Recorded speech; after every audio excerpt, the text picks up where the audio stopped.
भाव से मना, प्यार से मना, तो ये पक्का है कि एक न एक दिन आपको ठाकुर जरूर मिले।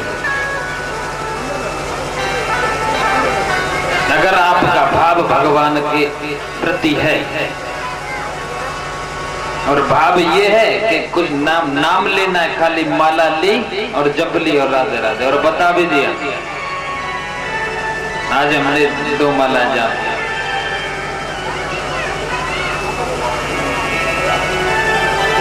एक बार नारद जी महाराज भगवान विष्णु के पास पहुंचते हैं और भगवान से कहने लगे, हे गोविंद, अरे मृत्यलोक में आपका भजन करने वाला कोई नहीं है।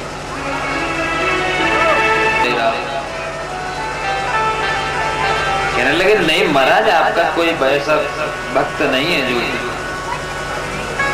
ज्यादा भजन करने योग्य। ऐसा तो मैं ही हूं जो कि 2400 के 2400 घंटे नारायण नारायण जपता रहता है। भगवान ने मन में सोचा कि नारद जी को अभिमान हो, और जो अभिमान का जो कीड़ा है ना, कीड़ा, ये कीड़ा बहुत धीरे धीरे बहुत बढ़ जाता है। या तो इसको पहले ही नष्ट कर दिया जाए, अगर नष्ट नहीं किया तो बढ़ता जाएगा, पेड़ वृक्ष बन जाएगा। दूसरे की छाए लेने के बावजूद वो खुद ये कहेगा, मेरे नीचे ये छाए ले। भगवान ने कहा, अगर नारद जी का ये पौधा बढ़ गया तो सही नहीं रहेगा। क्यों? ये मेरा भक्त है। भगवान ने नारद जी से कहा, हाँ आप बहुत भजन करते हो, ये सत्य बात है, वास्तव में। जबरदस्ती कहा जाए तो नाम थोड़ी ले, वो कहने लगेगा मैं नहीं ले रहा हूं, आपको क्या? अरे एक जमीन पर खाट पर बैठकर भजन कर रहा है, दूसरा आया उससे बोला, अरे खाट पर बैठ के भजन कर रहा है। दूसरे बालक कहने लगा, खाट पर बैठ के भजन कर रहा है। वो बोला, तू कैसे करता है? मैं तो करता ही नहीं। अरे तो तेरे से तो अच्छा मैं ही हूँ, खाट पे तो कर रहा हूँ।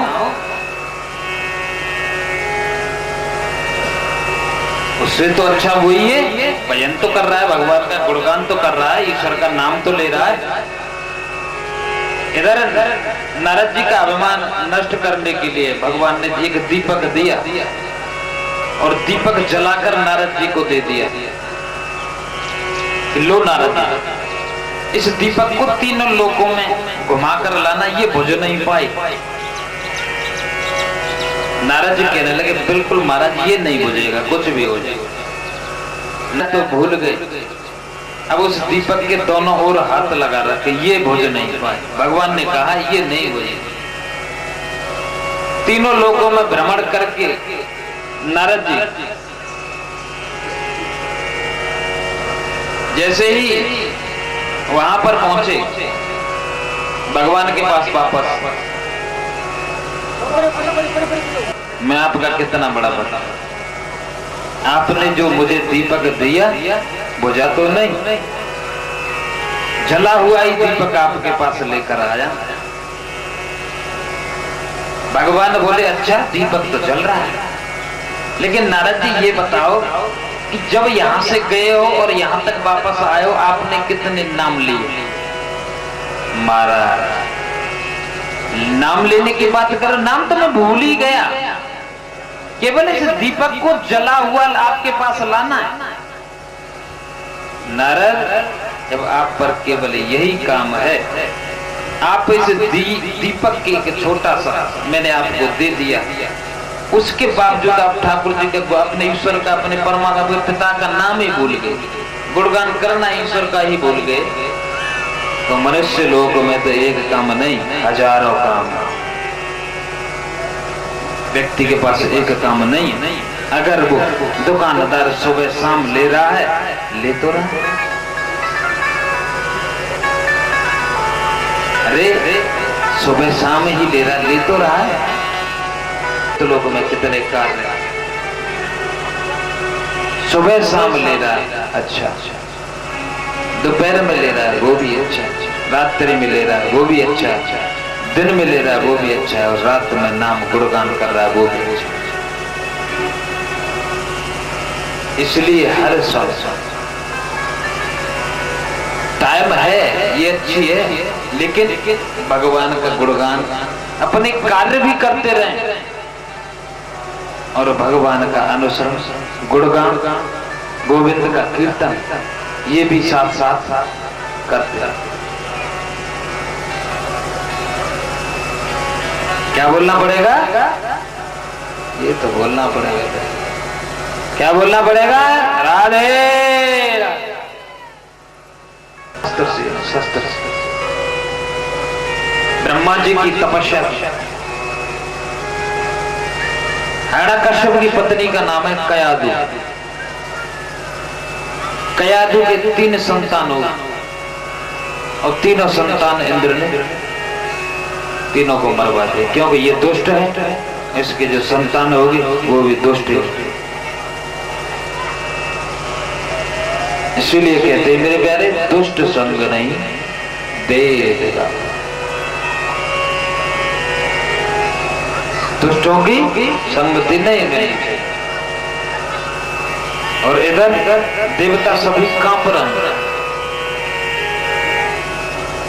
क्योंकि वो इंद्र पद को छुड़ाना चाहता है, इसीलिए इंद्र को अपने पद के विषय में खतरा। इंद्र का जो है वो पद है, जो 100 यज्ञ कर लेगा उसको इंद्र पद की प्राप्ति हो जाएगी।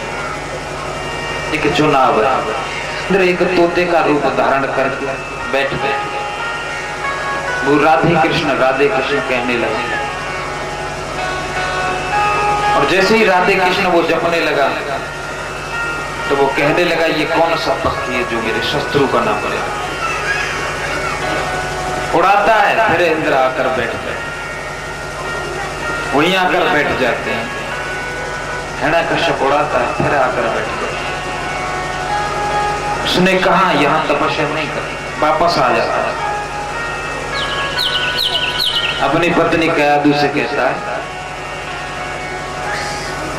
आज मैं तपस्या के लिए गया, लेकिन वहां पर मैंने एक विचित्र, एक परिवर्तन ऐसा देखा कि एक पक्षी जो कि मेरे नीचे ऊपर वृक्ष पर एक तोते का रूप धारण करके बैठा हुआ है, मैं नीचे अपनी समाधि में लगा हुआ हूं और वो राधे कृष्ण बोल रहा है, मेरे शत्रु का नाम ले रहा है। कयादु मन में प्रसन्न हो, कम से कम आज तो इसने राधे कृष्ण बोला, ये भगवान को शस्त्र। क्यों? कयादु धर्मात्मा, जानती, गोविंद को पहचान, गुणगान करने वाली, पाठ पूजा करने वाली। कयादु दोबारा से कहने लगी, महाराज जो आप तपस्या करने के लिए गए, वहां पर जो तोता था वो क्या बोल रहा था? तो कहने लगा, मेरे शत्रु को नाम ले रहा था। अरे आपके शत्रु का नाम ले रहा था, लेकिन ले भी तो कुछ रहा। अरे मेरे शत्रु का नाम ले रहा था, मैं नाम नहीं ले सकता। नहीं महाराज, फिर भी मुझे ध्यान नहीं रहा, नाम क्या लिया उसने?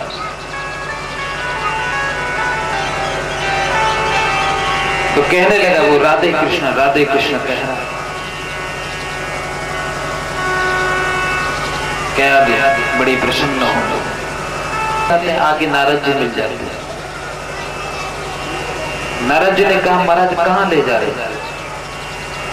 इसके जो पुत्र होगा उसको नष्ट कर देंगे, फिर इसको वहीं पर पहुंचाएंगे। वो कहने लगे, नहीं।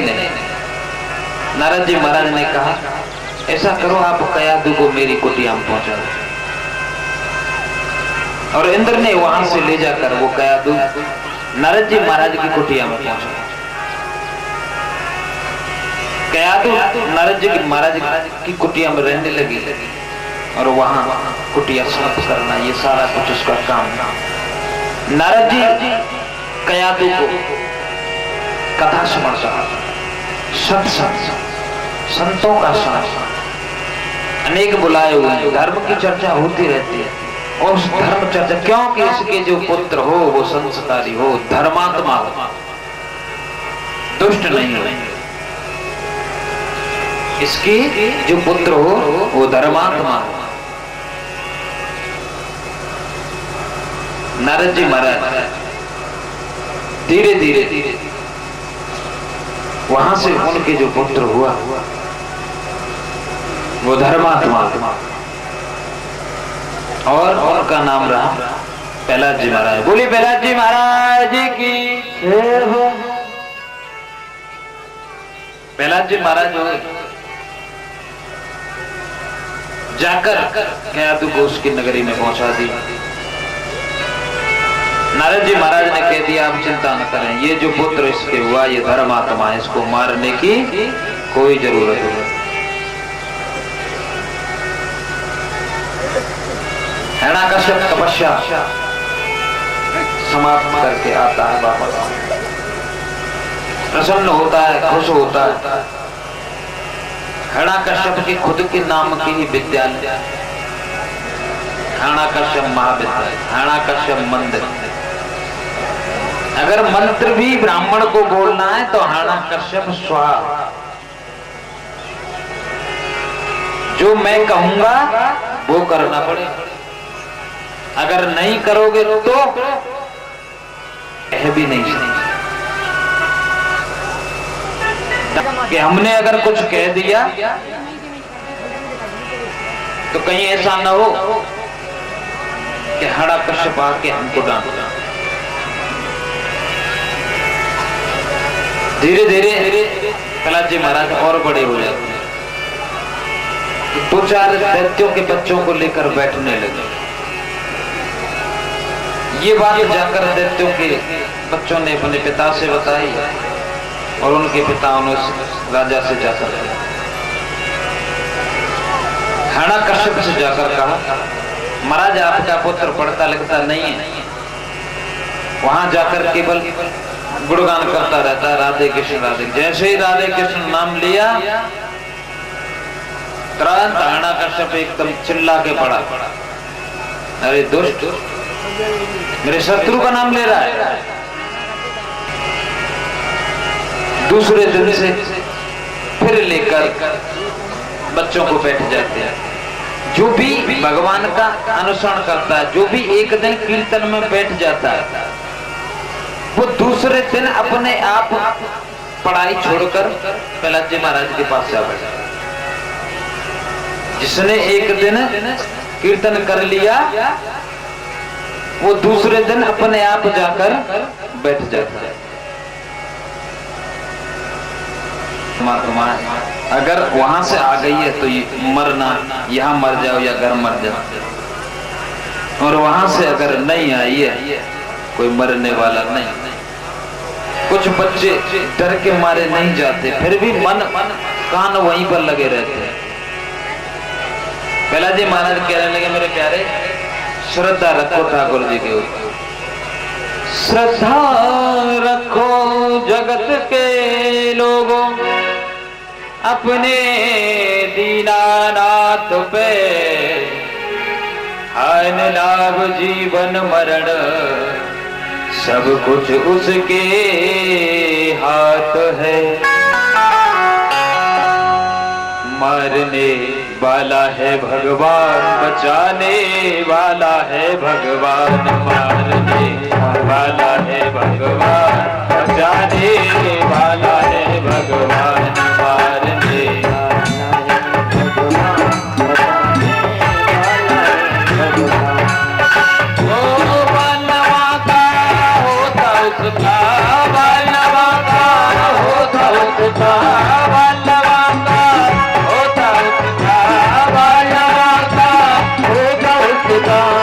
जिसका रक्षक दया निधान, मारने वाला है भगवान।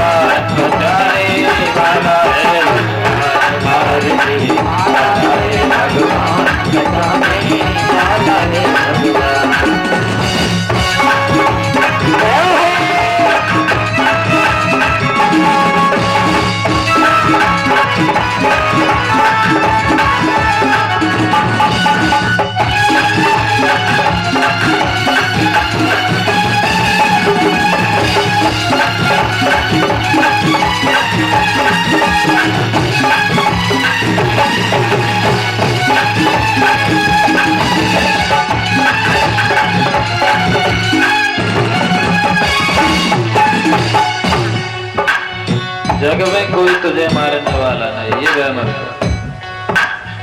अगर ठाकुर जी के प्रति तेरा प्रेम है, तेरा भाव है, तेरी श्रद्धा, केवल मारने वाला है भगवान, बचाने वाला है भगवान। अगर तेरी मृत्यु है तो रोकने वाला नहीं, और अगर नहीं है मारने वाला कोई इस जग में तुझे पैदा नहीं है। त्याग दो रे भाई फल की आशा, त्याग दो रे भाई फल की आशा, स्वार्थ बिना प्रीति जोड़ो, स्वार्थ बिना प्रीति जोड़ो। स्वार्थ रहो मेरे, ये नहीं मुझे ये काम है, इससे तो तब इसके पास जाना है। कोई नहीं, प्रीति अगर प्रेम करना है बात नहीं, मुझे इससे 50 रुपए लेने तो जाकर बैठ गए, अब भाई चाय पी ले, ऐसा कुछ नहीं। कल क्या होगा इसकी चिंता, कल क्या होगा इसकी चिंता, जगत पिता पर तुम छोड़ो, जगत पिता पर तुम छोड़ो।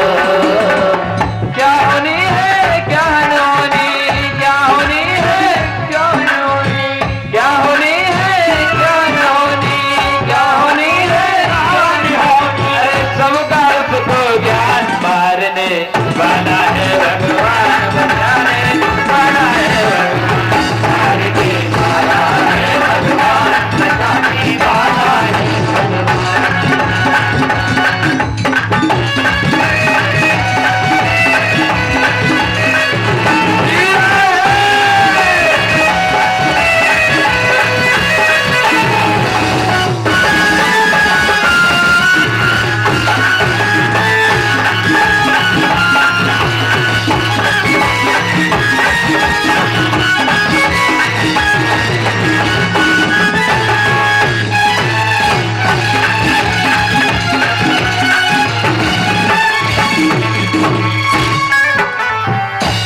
तूने क्या किया? उसने करवाया। क्या करने वाला? आज तक तो हुआ नहीं, अब 1 सेकंड में कर दिया। जल थल गगन आकाश पर, जल थल गगन जल थल गगन आकाश,